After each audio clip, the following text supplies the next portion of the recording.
Hello there everybody, it's Sabata92 aka Nightmare, and welcome back to DS Irae Amantes Amentes. In the last episode, we killed Spider-Man! Which apparently, people were, there was a couple that got a little triggered by that. I know you guys were kind of joking about that, but I'm sorry, I had to have a little bit of fun with that. And one comment actually made me laugh quite a bit. By Jailer 007, wrote Speen equals Red Spider. Speen Spider-Man confirmed. Bitch, move over, Peter Parker. We got Speen Spider-Man coming homecoming. Oh my god. By the way, that was a cursed image. I hope you enjoyed that. Anyway, guys, apparently we were finally able to begin our formation of our Irae, which, well, that's good. But on a different note, I kind of feel like I'm getting a little bit misled because judging by the something tells me that he's still somehow alive. So let's just throw ourselves in and figure out why. Following Ren Fuji's departure, the silence of the moonlit park was unceremoniously broken by someone's ragged wheezing.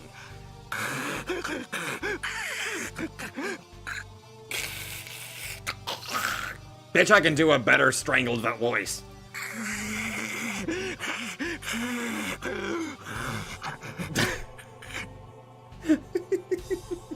What kind of noises are you making?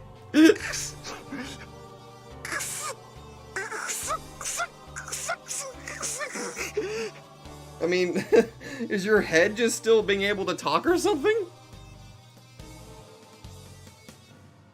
He spat out each word like the syllables of a curse, his voice trembling with wrathful resentment.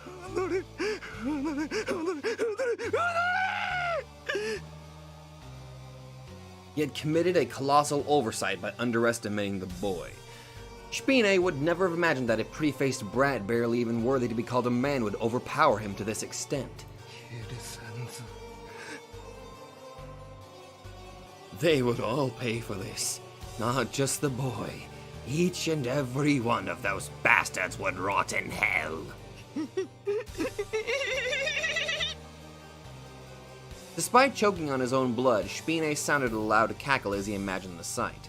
The boy may have materialized a rather powerful Irae, but in the end he was still wet behind the ears. That he left without confirming whether or not Spine had truly died stood testament to his naivety. The boy would live to regret this. Oh, they all would. First things first, though.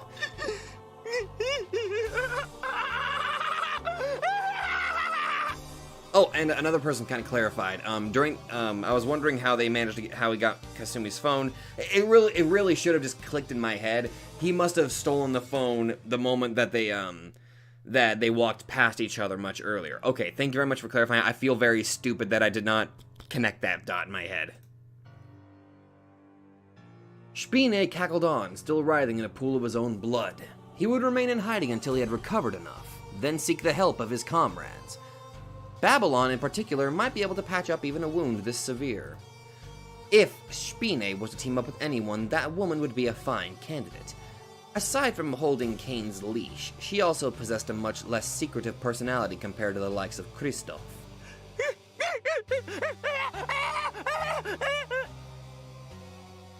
Spine could no longer contain his laughter.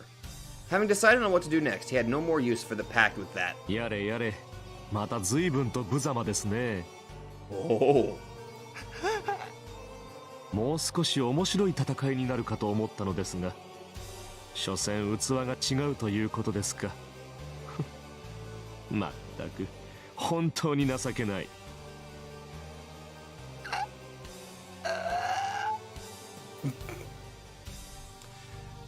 The divine vessel. What brought him here? The priest looked down at Spine's writhing body with his trademark smile, yet the one he produced now lacked even a single ounce of warmth. あなたはそれほどまでにハイドリ秘境が恐ろしいのですか、シュピーネ。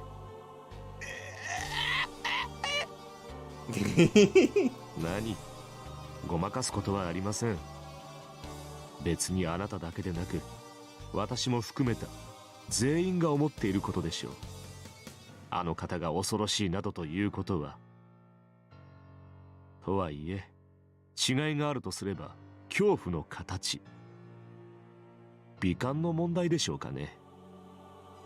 私もベイもマレウスもカインもバビロンもレオンハルトも怖いからといって逃げようなどとは思わない。私は聖戦を指揮する身です。故に戦士でない者にかける情けを持ちません。あなたは哀れで情けない。実に滑稽極まりますよ。黒煙卓の第10位はどうやら腐っていたようですね。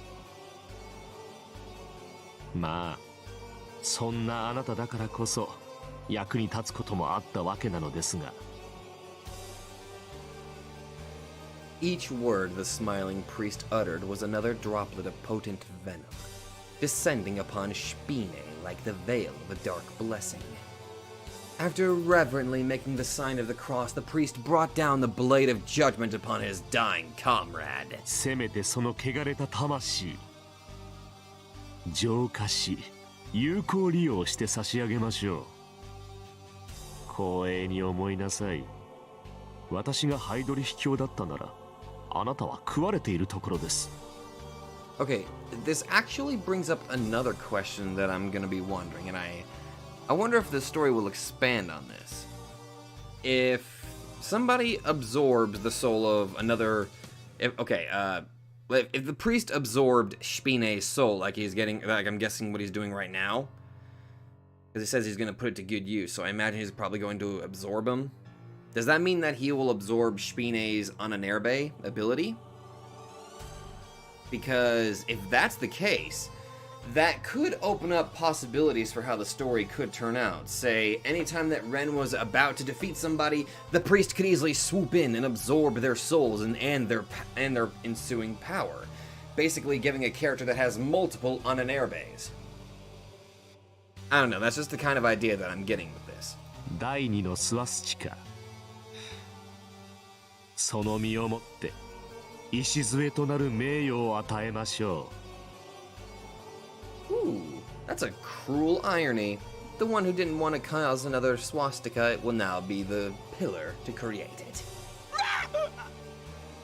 Without even allowing Spine to finish his plea for mercy. 天は神の栄光を語り、大空は神の手の技を示している。話すことも語ることもなく、その声が聞こえなくとも。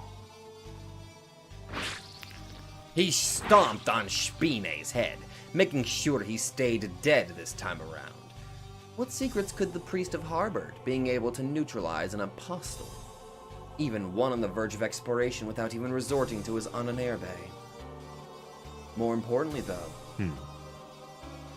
いささか役者不足かとも思いましたが、どうやらうまく機能したようですね。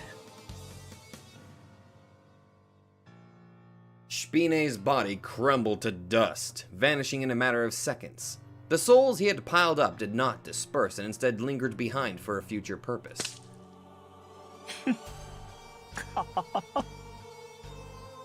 And so the stigmata began to ache, once again sending rivulets of fresh blood down the priest's hands, feet, and flank. おお、これはとても痛いですね。どうやらハイドリ秘境、お怒りのご様子だ。罰は慎んでお受けしましょう。ですが、私はともかくとして、他の者らには手加減をしていただけないものでしょうか。これほどの圧をかけられては、死人の一人や二人出かねませんよ。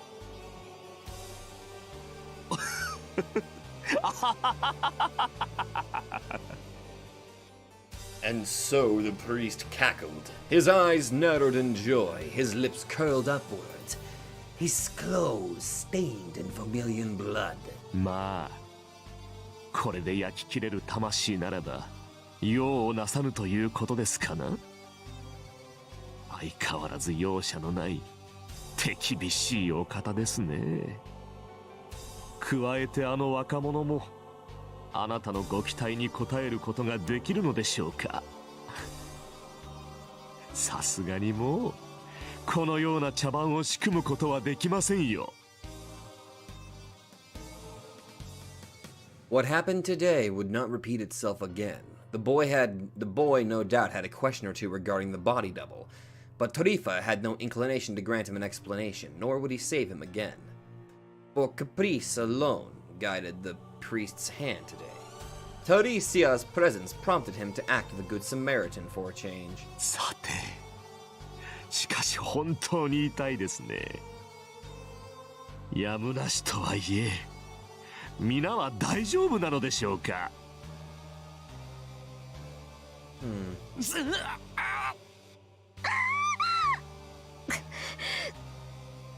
Oh.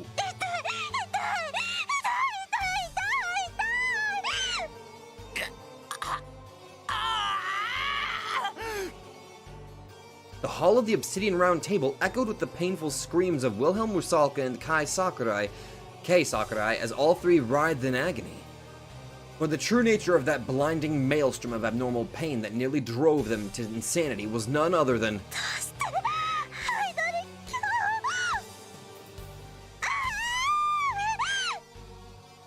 Their suffering would not cease. Instead, the blood bubbling forth from their respective stigmata stained the Obsidian Round Table crimson. They had forgotten it, taken it lightly. They had grown arrogant, intoxicated by their own ever-growing prowess. Yet little did they know how trifling that power of theirs appeared in comparison to the other fives. Such foolish conceit. Holy fuck! Give an award to that damn voice actor! Wilhelm made an attempt to reach for the Zwolf seat, only to be blown clean away as if struck by lightning. Did I pronounce that right? Zwolf? That was hardly all. The same could be said of the Noon seat, as well as the seat of Siben, or Siben. The tremendous spiritual pressure emanating from each overwhelmed all those present in the hall.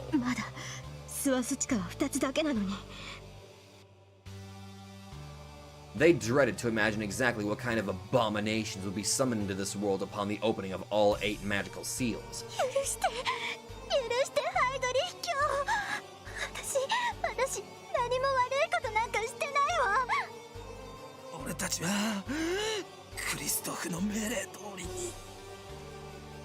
Logic did not apply here. The appointment of a traitor as a member of the Obsidian Table, a wretch who dared tarnish honor and loyalty alike, remained a sin most grave, regardless of how much of a craven fool he might have been. And with sin came punishment. Any fool that dirtied their master's abode in his absence would rightly deserve to be torn limb from limb.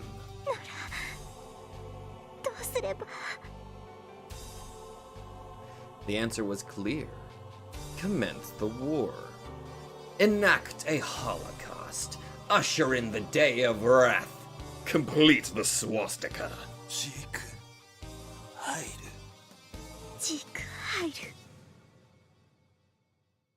I feel weird saying this. I really do. See...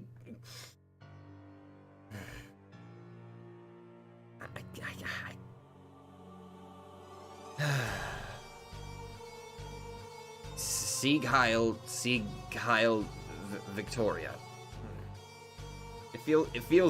I feel dirty saying that. I know this is fiction, but it's still just, it feels weird to me saying that, so. Okay, you know what? I may as well just go ahead and, I mean Hellsing Ultimate, the abridged parody. I mean, that was a parody, so, I mean, they're not real. They're not real. Sorry. Oh, God. A moment later, an entity encompassing the whirlpool of a myriad souls descended upon the Ein seat. The manifestation of a phenomenally large spiritual pressure that threatened to annihilate all in its vicinity by merely appearing for a split second. The beast's pair of eyes glimmered in brilliant gold, his mane swaying as he delivered a curt decree to his subjects.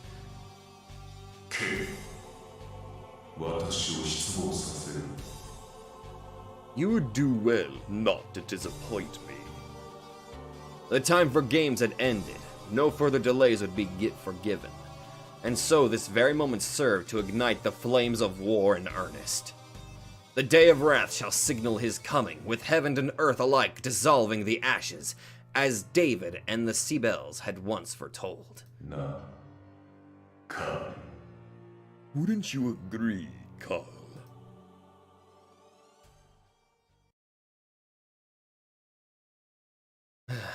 Just because I managed to go through that whole experience without any losses didn't change a thing about the fact that I screwed up. But I wanted to honestly celebrate for the time being. As I returned to my apartment complex, I spotted light leaking through the windows of my room. I could only think of one person who dared trample on my privacy like that. I rushed all the way up the stairs, opened the door. Ren, 遅かったね。おかえりなさい。 What's up, girl? And found her there with nothing amiss. それでどう？桜井さんとは仲直りできた？あんたって言葉足りないところがあるから、慣れないうちは誤解されちゃうことも多いと私は思ったりするんだよね。でも、なんだかんだ言って頑張るときは頑張るし、まあやる気を出すパターンがものすごく限定されてるって弱点もあるけどさ、基本的にナイスな男だと幼馴染は評価してるよ。だからできればもう少しだけ女の子の気持ちを。って何？どうかしたのレン？あ、もしかして怒ってる？だったらごめんなさいなんだけど、私この部屋に結構私物とか置いちゃってるもんだから、今のうちに片付けないと後で桜井さんにバレたら危ないじゃない？ほら、マグカップとか歯ブラシとかそういうの特に NG だし。そんなわけで無理やり壁の穴を通ろうとしたら、レンが塞ぐのに使ってた本棚思いっきり倒しちゃったりして、こりゃまずいなと思いつつ今まで掃除してたのよ。あとなんか携帯もなくしちゃってさ、もしかしたらここにあったりしないかなって。 Oh, don't worry about that. I found it. There might be a little bit of blood on it, but I think you should be fine. レン、なんか言ってよ。ちょいプレッシャー。 I silently reached into my pocket and produced Kasumi's cell phone. え？これなんでレンが持ってんの？落ちてた。どこに？道端。道端って。 I couldn't bear looking Kasumi in the eye. At this rate, I'd... なんかよくわからないけど、ありがとう。 I hit my limit. Ah, there we go. Yes! Oh my god, thank you! ちょっとレン、何をいきなり。あんた桜井さんと付き合ってるんじゃん。浮気したらダメ。 Not wanting Kasumi to see my face like this, I forcefully embraced her. I continued to mentally apologize to her with all of my heart. My carelessness today could have easily gotten her killed. I vowed never to screw up like that ever again. I hoped with all of my soul that she would forgive me. なんで？わかんないよ。めっちゃアグレッシブだよ。何考えてんのよ。私とあんたはただの幼馴染で。いきなりじゃ心の準備が。って違う。 Man, it sounded like I had a jackhammer next to my ears. The blaring siren of her voice felt soothing beyond words, causing all of my pent-up tension to unravel in an instant. And... 待って、嫌よ。そんな押し通すのはダメだってば。けだもの、桜井さんになんて言い訳したらいいのよ。あんた刺されても知らないんだからね。ちょっとレン、聞いてるの？ I'm pretty sure he probably just passed out from all of this. おい、あんたもしかして。 Yep. 嘘でしょ？こいつ寝てるよ、寝てますよ。何？私枕なの？ありえねえだろ、こらバカ。どういう了見なのよ。マジムカ、女のプライドズタズタじゃないの。あんた最低。もう大嫌い。 Jesus. Right. I got all that, I really did. So could I go back to sleep now? I took down one of the bastards tonight. Soon there would be no more time for rest and relaxation. I was certain they would come after me in full force after this. So if she could just let me sleep like this, till dawn.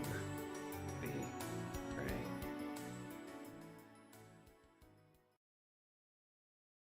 Oh!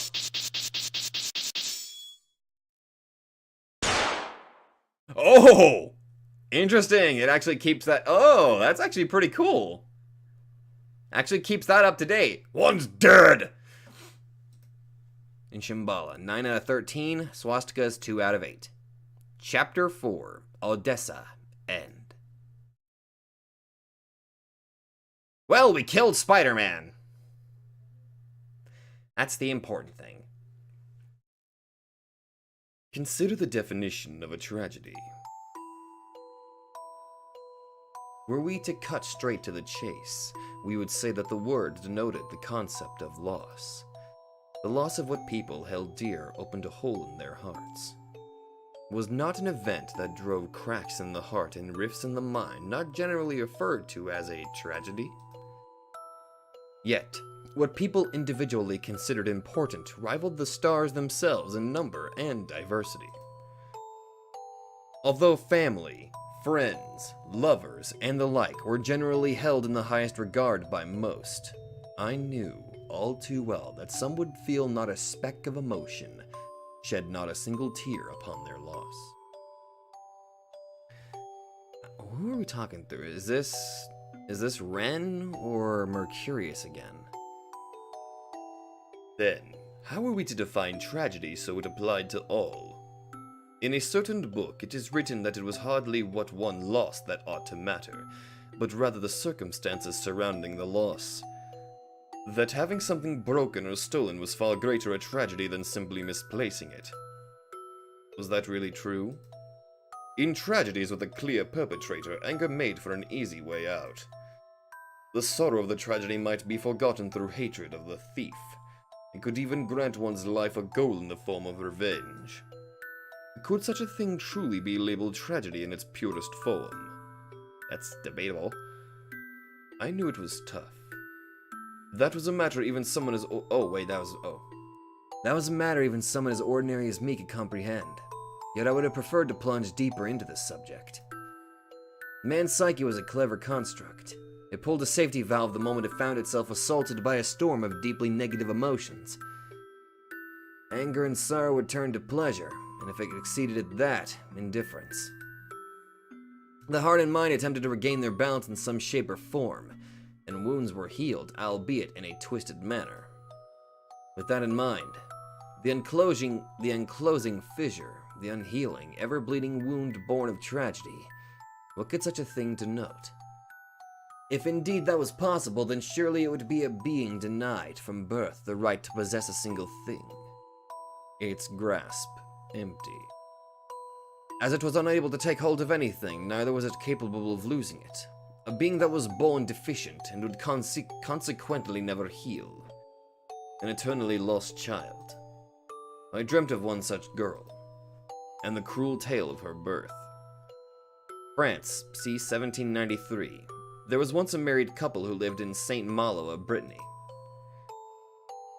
The husband was a well-built dockhand, his wife a beautiful woman of fair disposition. They were leading what one could easily label a joyous life. The fierce storm of the revolution's ideology ushered in a violent shift in the citizens' way of thinking. The clergy and nobility were soon established as absolute evil, and the married couple, without questioning that judgment, accepted it as truth, indulging in blind, foolish hatred. Are you saying that? They failed to remember that, in their time of youth, it was a certain priest's assistance that eventually brought them their current bliss. He was a clergyman and therefore evil. In the husband's mind, this was plain, and simple conclusion remained irrefutable. His wife was a devout Republican, even more zealous than he. So she's... not saying it. So devout, in fact, that she would station herself at the foot of a guillotine hours before an execution, busying herself with knitting as she watched the heads fall. Oh my god! Even as she was heavy with child, and in the later stages of pregnancy, she would nonetheless make her way to the gallows every single day without fail. Oh, do you see this, my child? This is how you kill people. It's so fantastic, isn't it? The husband, her knight in shining armor, would continue to escort his lovely wife to her special seat day after day. Well, here you are, my lady. Here's where you get to see the blood spill. It's actually quite enjoyable. Oh, I know, honey. The blade of the guillotine fell. Heads rolled. Blood, blood, blood. It wanted blood. After thoroughly enjoying that festival of madness, the two would make their way home whilst discussing the future of their soon-to-be-born child. They were a joyous, blessed couple. They were upstanding citizens, their sense of value is typical of all respectable townsfolk during that era. However, one day during the Messador, the Harvest Festival, Saint Malo came to hold an execution of particular interest. The victim was a former pastor in the Church of Christ. The aged clergyman was well known among the townsfolk, and as such, everyone wished to see his expression as he rose to the gallows. Naturally, the good married couple was no exception. The wife stood with the crowd at the foot of the guillotine, her body racked with the intense pains of labor, yet she stifled her screams with heroic effort, waiting in anticipation for the moment the priest would climb the scaffold. The aged pastor was a father figure to the poor and needy, a holy man who earned their love and admiration. And yet he was the enemy, a figure of wickedness deserving punishment. His head needed to fall. And yet on that day the executioner was nowhere to be found. Ah, such misfortune. So sorry. Such misfortune. It's such a shame that I don't get to see more heads roll. The wife moaned with disappointment. Perhaps the executioner had fled at the idea of executing a priest of such virtue and benevolence. The Republican officials called for a new executioner from the crowd, yet the onlookers' hearts were so filled with sympathy for the elderly priest that none of them dared step forward. Were things to stay this way, the execution would be cancelled. My love, I beg of you. Despite being shaken by violent pain, the wife clung desperately onto her husband's sleeve. To the foolish, naive man, her action was no less than a supreme command. I shall do it! The wife, watching the gallant figure of her husband descend the steps to the scaffold, raised her voice and broke into a beloved song of hers. Blood, blood, blood, it wants blood. Shower the guillotine with drink. May the guillotine's thirst be quenched. What it wants is blood, blood, blood. Like magic, that familiar tune dispelled all sympathy from the crowd's hearts in an instant. A certain kind of joy spread from person to person like an infectious disease as the vile, bloodthirsty refrain echoed, its words sweeping across the execution site. They're all fucked up people, aren't they? Blood, blood, blood, it wants blood. Shower the guillotine with drink. May the guillotine's thirst be quenched. What it wants is blood, blood, blood. Surrounded by blessings, the husband proved his love towards his wife, as well as loyalty to his country by beheading his very own benefactor. It was an honor. A commendable act, hardly worthy of shame. And so as he returned to his wife's side and beheld the female newborn in her arms, he wept tears of joy. This child was born on a day of celebration. God has a duty to make her happy. Indeed, God would see to it. Look how lovely she is. I'm certain everyone will be entranced with her. Indeed, no one would ever forget her. Marguerite. Margaret. Or Marguerite. The jewel of Saint Malo.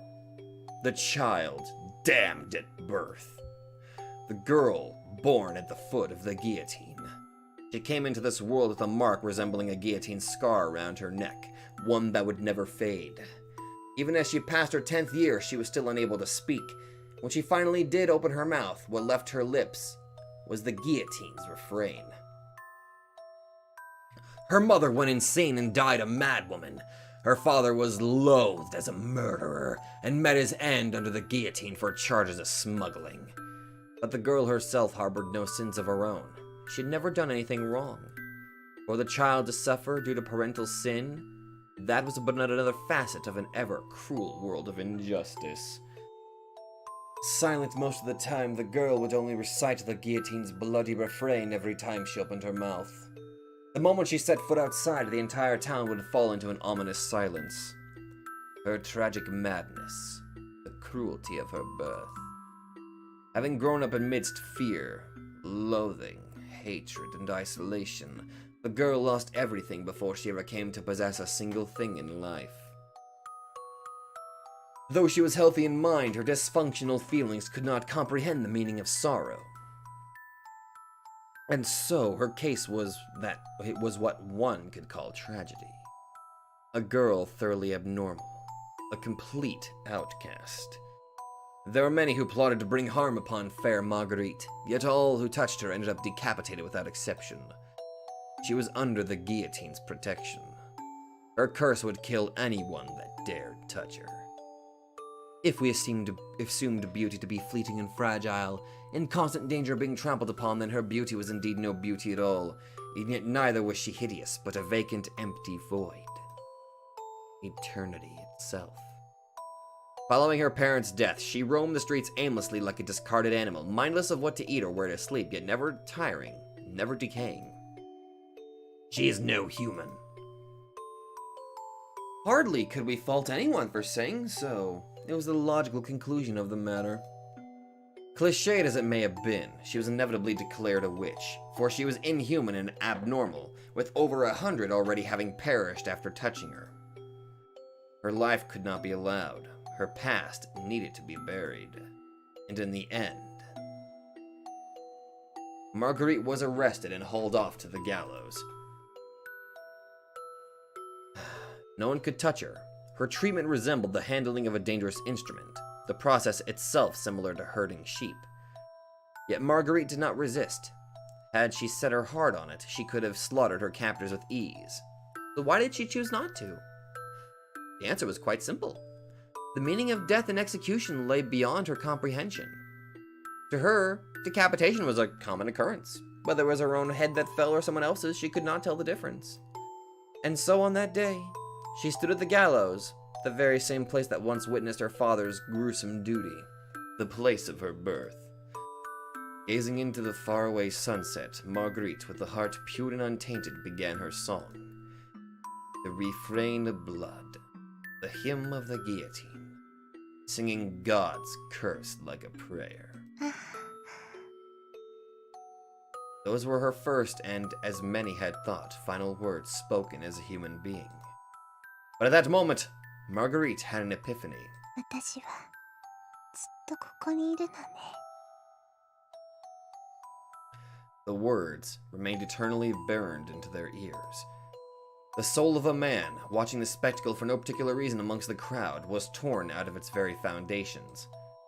He was none other than Ahavir, vagrant once known as Saint Germain, in another time as Paracelsus, or as Faust, Rosenkreutz, and even Magnus. This man, currently known as Alessandro di Cagliostro, Alessandro di Cagliostro, was swept away by her very being. She alone remained free from the law of this universe, an exquisite soul not bound by the shackles of eternal recurrence, one that would stay in the same place even after death. If such is the case, I will move every fiber of my being to save her. I shall kneel before her, reducing my very being to that of a slave. For the princess of the guillotine was a beauty transcending words. Gifting her with an appropriate necklace is my utmost. And thus her sentence was carried out. Marguerite's life came to an end. However, the jewel of St. Malo lost not a shred of its luster. She had been born with nothing to begin with. As such, not even the loss of her life could grant her death. Ever since then, she had been all alone, singing endlessly in that eternal twilight, even to this very day. She sang the abominable refrain like an angel, her voice pure and rife with bittersweet beauty. I found myself angered. I wished to seethe with anger in her place, a girl who knew neither sorrow nor tears.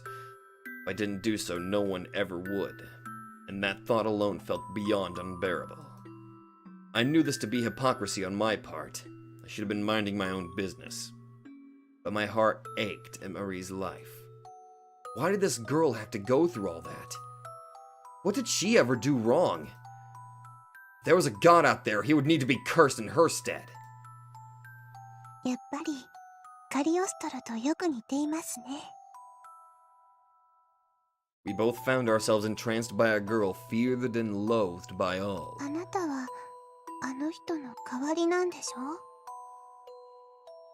I couldn't deny that, no matter how much I wanted to. ね、私の愛しい人。 How deeply did she comprehend the meaning behind those words? これからは一緒。 Having borne witness to her origins, I could now focus on the battles that would no doubt await us both. ああ、一緒だ。 There was no way I could have rejected Marie. And so I took her hand. A pact forged of sympathy, selfishness, and truth. I found myself stung with guilt. Just like that bastard. I wanted to save her. But the only way I could do that was by using her as a lethal weapon. Talk about a dilemma. Oh yeah. So that said, I found myself imagining just how wonderful it would be if I could give Marie a second chance at life once all this was done and over with. Chapter 5 Holiday! Well, that just sounds nice. うん。 Morning, huh? This really was the first time in ages that I'd woken up so normally. I didn't have a nightmare, nor did I not get enough sleep. It would have been a stretch to call this refreshing, but I did greet the morning feeling very peaceful. Marie, both the calamity slumbering within me, and a girl with a life laden with tragedy. I couldn't get rid of her curse, but I should have been able to control it. After all, now that I'd attained the Yetzira degree, I could give her shape and direction. Marie wouldn't be committing any indiscriminate killings, at least not while she stayed with me. She hadn't the slightest speck of desire to kill anyone. To her, beheading those in her vicinity was no different from breathing. It was not her fault she ended up like that. She was simply born that way. I'd never been philosophical enough to even consider one's birth being a sin. 仕方ないよな。 You couldn't charge a gun or a knife for a crime. Much like in the case of Kasumi, I, as the wielder, had to shoulder all the responsibility. From now on, I'd take things into my own hands and wield this curse in order to put an end to whoever was responsible.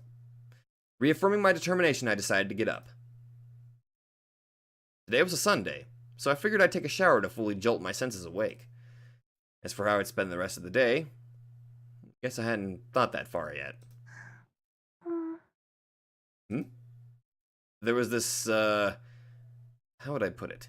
Strangely soft something pressing against my hand. Oh. Huh? What in the world was this? An oddly human-shaped thing, something laying out my back. What? Furthermore, said oddly human-shaped something kept on gleefully mumbling in its sleep. I must have been really damn tired. Last night was hell. Then I had this traumatic nightmare, not to mention the thoughts of how I'd go about fighting those bastards swirling through my head. The bottom line was that I had my fair share of problems to comb through. So this hallucination, for surely that was the case, seemed awfully realistic, but that kind of thing happened from time to time. I'd accept it as one of those cosmos' many mysteries and then go back to sleep. With that said, good night. So I closed my eyes, but get this, the hallucination refused to leave. In fact, it was quite adamant on clinging on to me. What? And why in the world was she naked? Just when I was about to jump up in shock, the hallucination opened its eyes. Hi?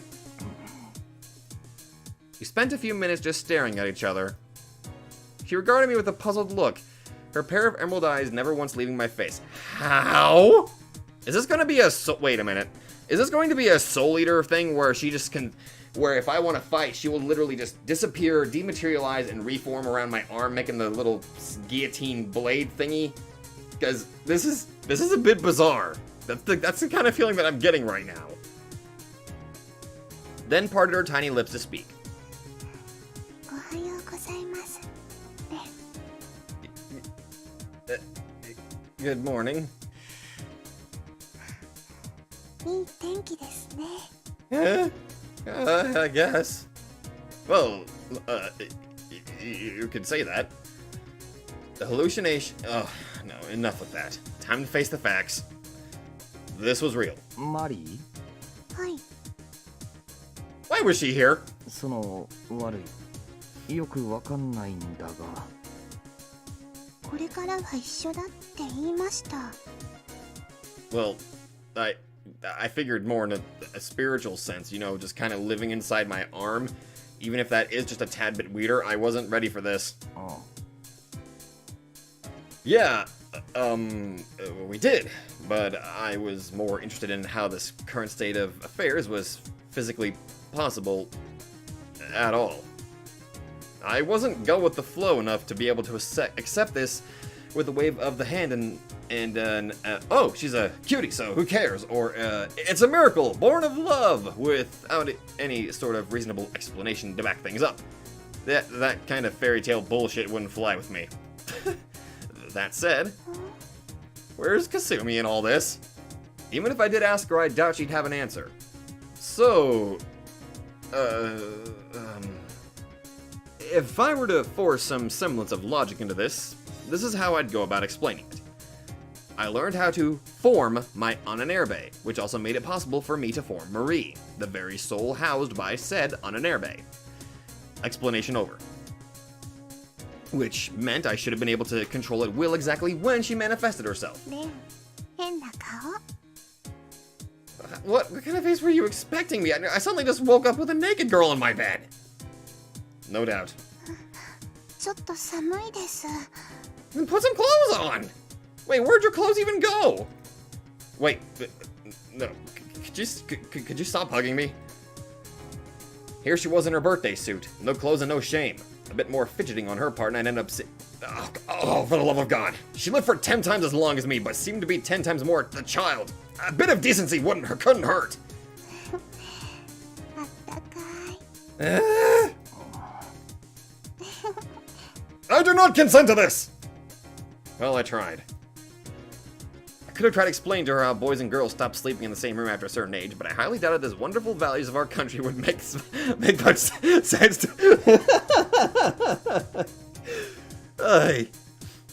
Considering how she led her entire life without knowing the touch of another, mistreating her now would feel inhuman. 気持ちいいね。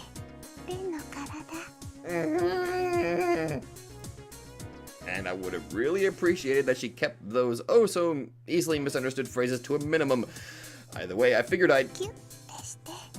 了解。 It'd be best to give in to her demands. She might end up going back into the Irae if I pleased her. くすぐったい。 Yeah, could she cut me some slack over here? This is no different from patting a lost child on the head, nor to cause any perverse thoughts to bubble up to the surface in my... okay, well, maybe that last part wasn't completely true, but I was doing my best. At least he's trying. なあ、ってわけで、あんまりごそごそ動かないでくれ。 Oh my god, how the hell are you gonna explain? Oh my god, please don't tell Kasumi walk into the room. This is gonna be so bad. どうして？男もいろいろと大変なんだよ。男？ Marie gave me a confused look, then slid her hand down my chest. No! ない。 No, of course I don't. Well, duh. Whoa, hold it for the love of God. That hand needed to stay where it was. うるさい。 Oh no! First, a visual hallucination, now an auditory one. Great. Fantastic! To make things worse, it was a voice I really wish I hadn't heard. ご飯後で作るから。もうちょっと寝る。 How the fuck are you going to explain this? Okay, A re-evaluation of the situation was clearly in due order. Marie was right in front of me. Whether she came out on her own accord or it was me who formed her, it didn't matter. The bottom line was that I had a stark naked lady sharing a bed with me. And behind me... 日曜なんだし、のんびりさせてよ。was Kasumi laying prostrate on my bed and saying stupid things in her sleep. What was this, Bizarro Suruhara? Putting aside Marie for a second, why was she here? You fell asleep on her, you dingus. Right, I must have passed out last night in Kasumi's arms. So that worrywart watched over me through the night. I truly felt blessed to have a childhood friend like her. Here I was, the luckiest guy in the world. Sure, but right now that kindness of hers had just put me up shit creek. Mari. Huh? There'd be a bloodbath if Kasumi saw this. Oh, hold on. Let's see, there was... Okay, let me just pull this up so I know what I'm looking at. Disappear right now. Okay. Actually, I should probably save this, because this is another one of those choices. Wait, I gotta fix... okay, I gotta fix that.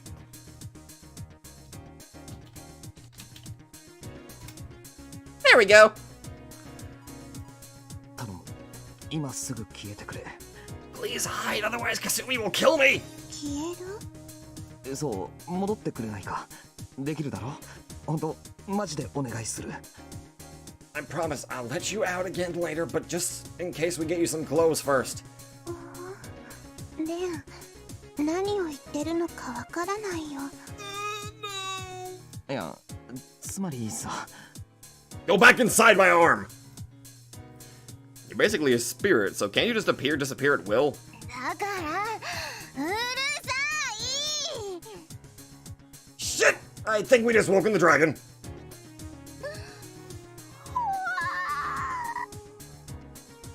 That was oddly cute. I didn't realize she could make that kind of sound. Basically, this is what she had just witnessed. Me with my shirt boldly unbuttoned and a young blonde girl clinging onto me, her hand resting upon my exposed chest. Yep, no way in hell I was getting out of this. No further explanation needed.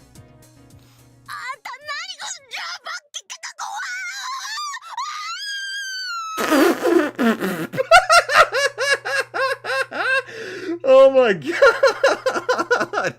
I think the person who was typing this out had a stroke! I had no clue what the hell she was saying. 変な人がいますね。 Said the pot to the kettle. Okay, Kasumi, let me just explain this to you. This is the woman that's living inside me. The fuck?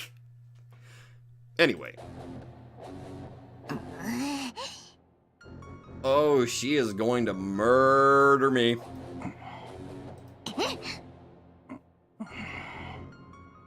Kasumi shot a vicious glare at me, accompanied by a highly ominous BGM.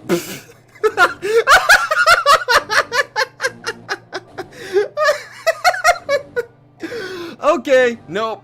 Okay. Damn it. Okay, you got me. なあ。なんで俺、正座させられてんだよ。自分の胸に聞いてみなさい。 She really had blown her fuse. No doubt about that. あんたってやつは本当に。Couldn't exactly blame her though. 桜井さんと付き合ってるくせして私にあんなことしたと思ったら今度は見ず知らずの怪人さんをかどわかしてくるなんて一体どうしちゃったのよ。 Well, this is officially one of the worst case scenarios. そりゃ昔からちょっと感じ悪かったし変なやつだし何考えてるかわかんないところはあったけど少なくともいい悪いの区別くらいはついてると思ってたのに。 Well, would you believe me if I told you that she was a guillotine? Yeah, I figured. So basically, she believed I was the scum of the earth, the lowest of the low, the sorriest excuse for her guy. In short, a threat to all womankind. それでもう一回聞くけど答えられないような筋から引っ張ってきたんかこの腐れ毛だ。だからちょっと待てよ。待たない。そういやあんた白と一緒でもともとチンピラ属性なの忘れてた。今でもたまに怒ったら口調がベラン名になるもんね。This is the worst. おいおい姉ちゃん、いい体しとるやないけ。なんやったらわしんとこけえへんか。あそこでヒーヒー言わせたるで。 When have I ever said anything remotely similar to that? とかなんとか言って連れ込んだんでしょこの悪党。言ってねえよ。 Besides, that was totally not how street punks talked. だいたい昨日の夜は俺が先に落ちたんだぞ。その後お前がずっと枕元にいたってのに、どうやって姉ちゃんかどわかしてくるんだよ。そう言われると確かにそうね。お前部屋の鍵閉めてたか？ You forgot to lock the door, didn't you? 閉め忘れたんだな。つまりそういうことだろ。でもなんで裸なのよ。 How the hell would I know that? こっちが知りたいわそんなもん。 Anyway, guess I just lied my ass off here. Not gonna let a chance like this slip by. じゃああの子は裸でふらふら外歩いてて、たまたまこの部屋の鍵が開いてたから侵入して、あげくあんたのベッドに潜り込んできたって言いたいわけ？ I mean, I have a hole in my wall that you'd naturally climb through to invade my room, so does that really sound as far-fetched? 残念ながらそれしか考えられないようだ。人事みたいに言うなバカ！ What did I do? ありえないもん。そんなの信じらんないもん。絶対あんたがよからぬことをやったに決まってるんだもん。そう言われても俺には何もわからないんだもん。だから真面目に話を聞かんか。 Bark! She grabbed my sleeve and tried to jerk me around, but that wouldn't change a thing. I seriously couldn't come up with any other excuses. なあかすみ、少し考え方を変えてみよう。例えば刑事が泥棒をトイレの個室に追い詰めたとする。いわゆる袋のネズミ状態だ。Huh? それで？それで刑事は鍵のかかったドアを蹴破り個室に突入するんだが、そこに泥棒はいなかった。この場合星はどこに行ったんだ？知らないわよそんなの。いや、ちょっと真面目に考えろ。割と大事な発想だ。天井に穴開けて出て行ったとかじゃないの？違う。天井は刑事からも丸見えだ。当然窓なんかもない。じゃあ無理じゃないの。っていうかあんた一体何が言いたいのよ。 They're still hiding inside the room. だから常識に縛られるなっていうことだよ。一見ありえないようなことでも他に答えがなければそれが真実。 This is kind of similar to a mystery where the killer is inside the room, but there's a guarantee that they are, not under the floor, they're not behind the walls, and they're not underneath the bed. What's your usual last assumption? They're basically inside the ceiling. まあちなみにこのケース、泥棒は水栓から流れていったっていうオチな。 Or not. めちゃくちゃ言ってんじゃないわよスカポンタン。そんなことできるわけないでしょ。でも他に答えないだろう。じゃあ何か？お前は夜中に俺が抜け出して姉ちゃんさらいつつあれやこれややってる最中全然気づかずに寝てるほど鈍いのか？ I don't think you're a light sleeper. I don't think you're a heavy sleeper, sorry. 剣道やってる割には勘が働かないんだな。はっ！ふっちー。プリーン。たまきた。表でのこんちくしょー。 What the fuck? Damn it, I was all out of options. Yeah, I shouldn't have expected my lies to keep on fooling people forever. In which case... レンをいじめないで。 Stop bullying Ren. Oh boy. それじゃあ、マリちゃん？本当に変なことはされてないのね。 If she has a sprite, please tell me she's got clothes on. はい。 Whoa! I think she borrowed those, if I have to guess. A truly bizarre scene unfolded before me. 私の大事な人にレンがとても似てるからずっと話したいと思ってて。 Oh, それで昨日ついにやってきちゃったって。はい。 well, she was technically telling the truth, though I couldn't tell if she was trying to cover for me or if this was just how she normally behaved. じゃあどうして名前知ってるの？表札見たんじゃないのか？あんたは黙ってなさい。 Sorry! そうなの？マリーちゃん。はい。 The former, huh? But she didn't seem that quick on her feet, nor did communication appear to be her strong point, so it was probably best I didn't let her say anymore. だいたいなんで裸だったの？服は？聞いてやるなよ。女の子だぞ。私だって女だもん。 Gee, I never would have guessed! じゃあ察してやれよ。事情があるんだろ。それよりその服かわいいな。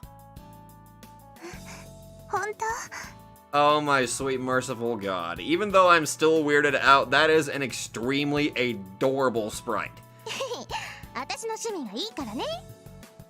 ああ、お前には狂おしいほど似合わないだろう。なに？あんたいい度胸してるわね。事実だ。Jesus. The clothes Marie was wearing came directly from Kasumi's wardrobe, but a gothic Lolita outfit like that would only look nice on a foreigner.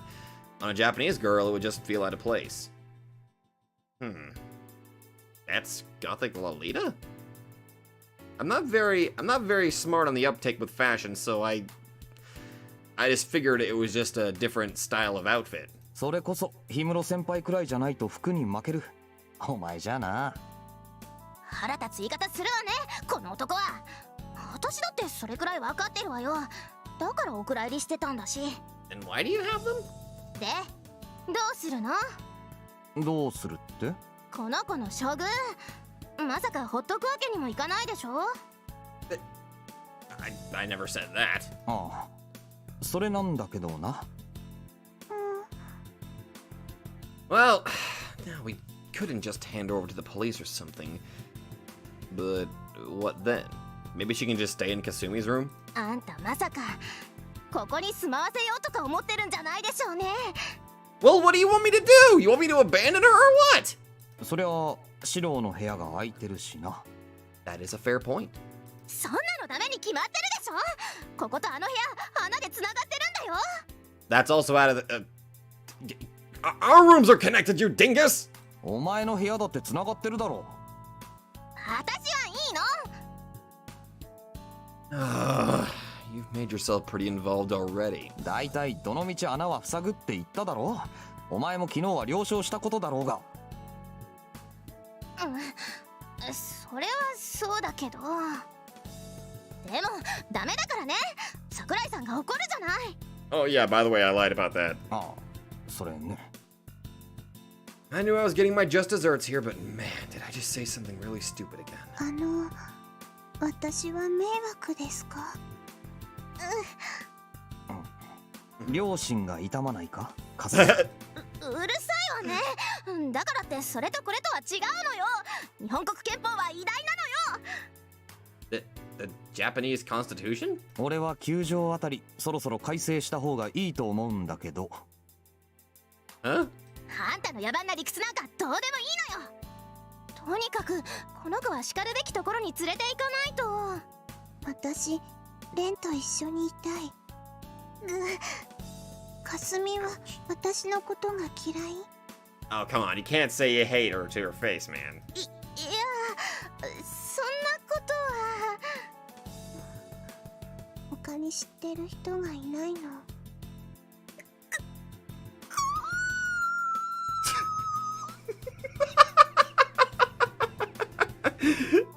What was up with Kasumi today? She'd been adding new sounds to her repertoire at a staggering pace. なんなのかな、この展開。一番まともなこと言ってる私がまるで悪者みたいにされちゃってますよ。これはどうしたらいいのかな。 You totally want to adopt her now, don't you? I chose to keep my mouth shut. かすみ、お願い、意地悪しないで。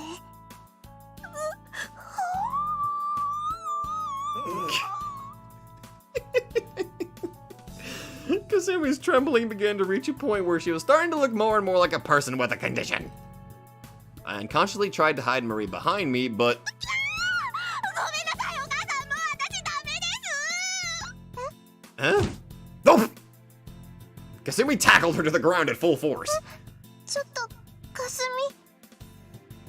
いやー、もう、ダメよ、そんな子残ったら可愛すぎ。 Oh my god. ねえねえねえ、熱ほっといて私の部屋おいでよ。お菓子あるよ、ケーキあるよ、服とかもういっぱいあるよ。 Dear God! あるある、うるせえよ、中国人かお前は。うるさいバカ。あんたは隅の方で体育座りでもしてなさい。それよりマリちゃん、どうかな、私の部屋来ない？ Kasumi's borderline sexual harassment left Marie thoroughly confused, flabbergasted even. Well, having someone be this clingy with her must have been a new experience given her history. Horror struck me for a moment before realizing there seemed to be no harm in anyone else touching her as so long as I held the reins. In which case, all these shenanigans might end up being a nice change of pace for Marie as well. She went through life forlorn and unable to possess a single thing, so even as a farce, letting her experience a mundane day-to-day life could turn out well. Actually, yes, it could. ちょっと、何和んだ目でこっち見てんのよ。あんた変な趣味あるんじゃないの？お前が言うなよ。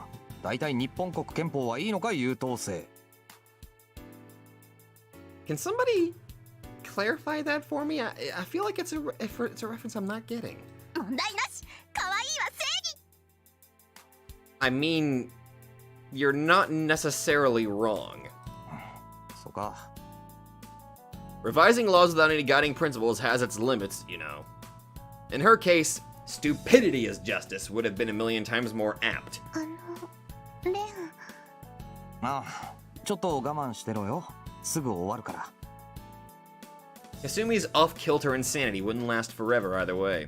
And just to back up that very thought of mine, Kasumi climbed off Marie, seemingly satisfied for the moment. まあ、なんか取り乱しちゃってごめんなさ Dear God, girl. い。で、マリちゃん。はい。とりあえずしばらく私の部屋で寝泊まりしなよ。でもいつまでもってわけにはいかないから、国のご両親とかと連絡取らないとダメだよ。両親？ Uh-oh. それは分かったから、ちょっとその髪なんとかしてやれよ。ボサボサになってるだろ。そうだね。ごめん。じゃあマリちゃん、私が可愛い頭にしてあげる。 Well, it kind of felt like I sort of just built this crap on heaps and heaps of forced logic, but whatever. It seemed like she bought it for now. でさ。 How about no?